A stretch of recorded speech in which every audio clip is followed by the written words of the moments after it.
Shalom Aleichem. Shalom Aleichem. Shalom Aleichem.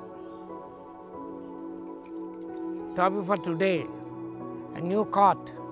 కొత్త బండి ఇక్కడ చూస్తున్నారు. నేను ఫామ్ హౌస్లో ఈ కొత్త బండి ఒకటి కనిపిస్తుంది ఇక్కడ. కొత్త బండి, న్యూ కార్ట్. వాక్య భాగం the second book of Samuel chapter 6 verse 3.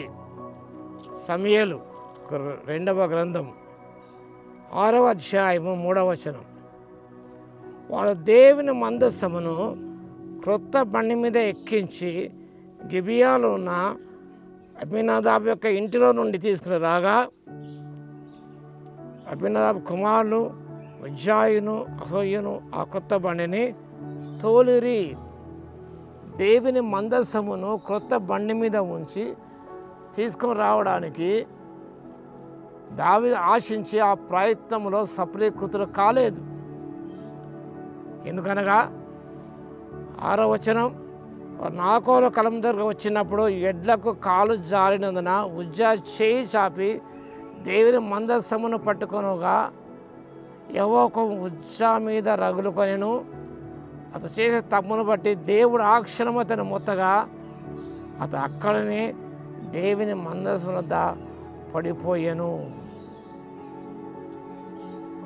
దేవుని మందసమును క్రొత్త బండి మీద తీసుకొని రావడానికి దావీదు ఆశించినాడు.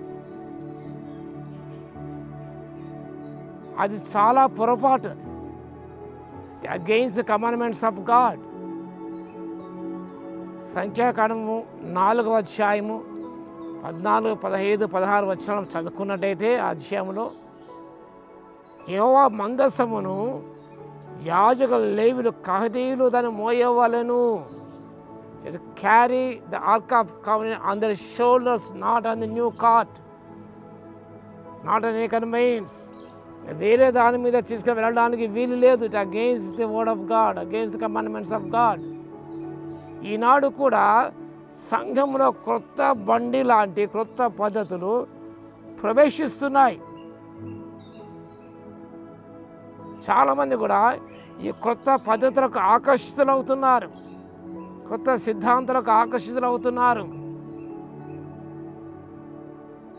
క్రొత్తక వింత పాతక రోత సామెత ప్రకారము ఈ క్రొత్త బండి పద్ధతులు చాలామందికి ఆకర్షణీయంగా కనిపిస్తున్నాయి కాబట్టి తండోపతండాలుగా వెళ్తున్నారు. What the scripture says very important. క్రొత్త బండి కాదు, దేవుని మందసమును లేవి వంశీయులు వారు మోయాలి, కహాతీయులు వారు మోయాలి. భుజసంగాలను మోసుకొని వెళ్ళాలి. అది దేవుని యొక్క ఆజ్ఞ. దావీదుకి ఎందుకు ఆలోచన పుట్టింది పాపము. దాని ద్వారా ఉజ్జా చనిపోయాడు. దావీదుకి భయం వేసింది. ఆ తర్వాత ఆయన దేవుని యొక్క ఆజ్ఞానుసారంగా, దేవుడు సెలవిచ్చిన రీతిగా, ధర్మశాస్త్రం సెలవిచ్చే రీతిగా యాజకులైన లేవీయులను ఉపయోగించాడు. వారు ఆ మందసం మోసుకొని వస్తుండగా మందసం ముందు దావీదు ఒక నాట్యమాడినాడు. He followed methodology of God. దేవుని పద్ధతులను ఆయన ఉపయోగించాడు. దేవుని పద్ధతి ప్రకారం వెళ్ళాడు. కానీ సంతోషముతో ఆనందముతో దేవుని మందసము తీసుకుని రాగలిగాడు ఆయన. కాబట్టి ప్రియులారా, ఈ క్రొత్త బండి మనకి సందేశం అనగా దేవుని యొక్క వాక్యము తరతరాలుగా కొత్తదిగానే ఉంటుంది. ఇది పాతగా అయిపోదండి. డాక్ట్రిన్స్ ఆర్ డాక్ట్రిన్స్, సిద్ధాంతాలు సిద్ధాంతాలే, అది ఏ మార్పు ఉండదు. కాబట్టి ఈనాడు కొత్త పద్ధతి అవలంబించక మనం కృంగత పోకడలకు మనం వెంపర్లాడక, do what the Bible says. దేని వాక్యం ఏం చెబుతున్నదో, ఎలా చేయాలో, ఎలా ప్రవర్తించాలో, ఎలా చేయకూడదో ఆ రీతిగా చేసినట్టయితే నూతన సంవత్సరం అందు you will receive immense blessings. ఎంతో సంతోషాన్ని, ఎంతో ఆనందాన్ని పొందుకుంటావు. గత సంవత్సరం నీవు దేవుని పద్ధతి ప్రకారం జీవించలేదేమో, మానవుల పద్ధతి ప్రకారం జీవించావేమో, లోక పద్ధతి ప్రకారం జీవించామో, కొత్త వాటిని అనుసరించావేమో. ఈ సంవత్సరం ముందు వాటి అన్నింటిని ప్రక్కగా పెట్టి what the Bible says is very important. What the Lord of God says is very important, not me or some other person. That's very important. What the Bible says, do it accordingly. ఈ నూతన ఒక తీర్మానం చేసుకుందాం.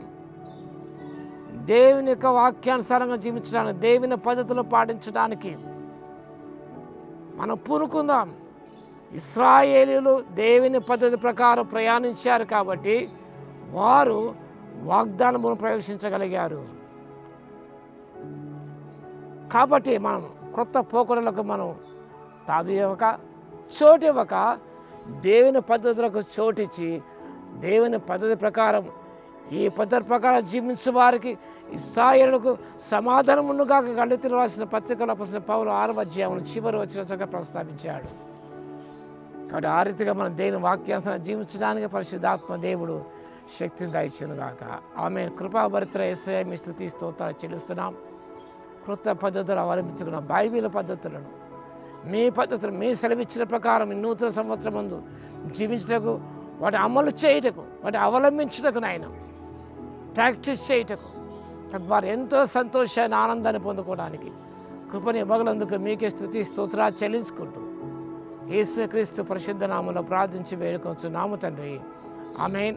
మన తండ్రి అయిన దేవుని యొక్క ప్రేమయు, మన ప్రభువును రక్షకుడైన యేసుక్రీస్తు యొక్క కృపయు, పరిశుద్ధాత్మ యొక్క అన్యోన్య సహవాసము మనందరికీ సదాకాలము తోడై ఉండునుగాక. ఆమేన్.